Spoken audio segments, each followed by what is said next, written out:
Olha só, pessoal, eu acho que eles estão te enganando, viu? De novo, para variar. Será que os grãos integrais são sempre uma melhor opção em se tratando de emagrecimento e saúde geral? Porque ao invés de prestar atenção no blá blá blá que dizem por aí, a gente não olha para a melhor ciência nutricional disponível hoje e o que ela diz sobre isso. Então vamos pro vídeo de hoje. Por todo lugar a gente escuta as pessoas falando que você tem que preferir comer os integrais, priorize os integrais, compre sempre pão integral, massa integral, prefira sempre os integrais. Mas será que isso tem fundo de verdade mesmo? Será que a verdade não poderia ser talvez avessa? Veja, uma revisão de ensaios clínicos randomizados publicada em outubro de 2018 agora no Jornal Americano de Nutrição Clínica avaliou o impacto de se comer grãos integrais na glicemia, ou seja, no açúcar do sangue, comparado ao impacto de se comer os mesmos grãos refinados e não integrais. Veja, essa é uma revisão de ensaios clínicos randomizados, é o nível mais alto existente de evidência disponível. E de novo, eles estão comparando o impacto de se comer grãos integrais com grãos que a mesma versão desses grãos que não são integrais, ou seja, os grãos brancos, né, na glicemia do corpo, que é os níveis de açúcar do sangue. E você vai entender porque que isso é crucial. Os grãos estudados nessa revisão foram o arroz, o trigo e o centeio, que de longe são os mais consumidos do mundo. E é isso mesmo, né?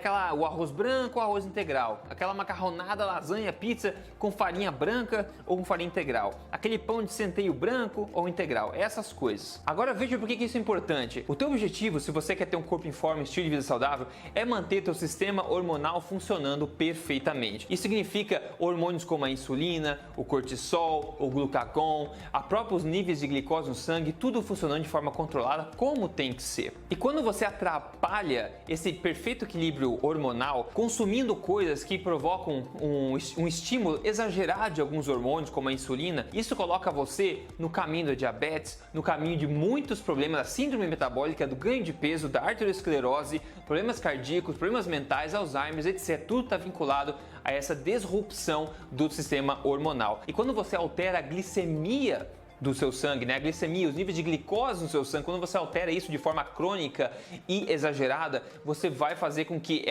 o cerne do problema, que seja a resistência à insulina, comece a se construir. Por isso é tão importante saber o impacto dos grãos nisso. Ou seja, quanto menor o impacto da sua alimentação na glicemia, melhor. Quanto mais controlada for a sua glicemia, melhor como via de regra. E aqui, para você ter uma noção só, é recomendado que a sua glicemia em jejum fique abaixo de 100 e que a sua hemoglobina glicada, que é basicamente uma média da sua glicemia nos últimos 3 meses, segundo a Organização Mundial da Saúde, fique abaixo de 6. Na minha opinião, deveria ser abaixo de 5,6 mais ou menos. Isso só para você ter em mente se você fizer seus exames. E agora, cá entre nós, tá cheio de gente por aí dizendo que você tem que fazer e comer os integrais, né? E o mercado tá cheio de farinha marrom de integral, farinha marrom para bolo, farinha marrom para pizza, para tudo integrais.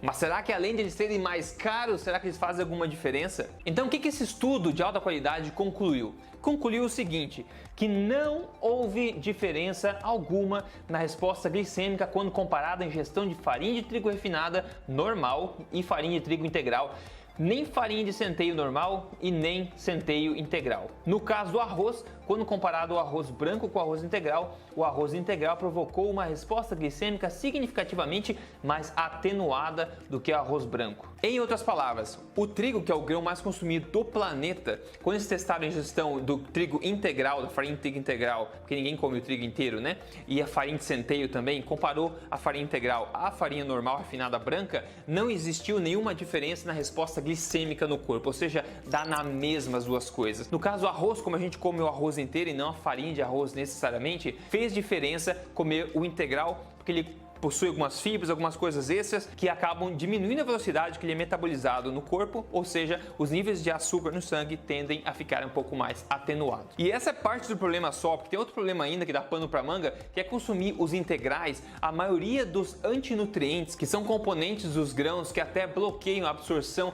de minerais e vitaminas dos próprios grãos, como também de outros alimentos, ou seja, coisas que você não quer na sua vida. Esses antinutrientes estão localizados não no centro do grão normalmente, mas ao seu redor. Ou seja, os integrais iriam ter mais problema nesse sentido também. Então a conclusão é que o nível mais alto de evidência disponível hoje mostra exatamente que produtos feitos de trigo ou centeio, que são de longe os mais consumidos no mundo, o trigo é o grão mais consumido do mundo de longe, tá? Então produtos de farinha de trigo integral, produtos de farinha de trigo refinada branca branca normal, não tem diferença alguma na questão da glicemia, ou seja, dá na mesma. Ambos são ruins, ambos são pouco nutritivos e desaconselhados, só que um é mais caro que o outro e um é marrom e o outro é branco. O arroz em si, o arroz integral, tende a ser um pouco mais benéfico. Então é isso, espero ter te ajudado com a informação de hoje. Você faz com ela o que você quiser no seu estilo de vida saudável, você é o dono da sua saúde, da sua boa forma, na verdade. Um grande abraço e se cuida, tá? Até mais.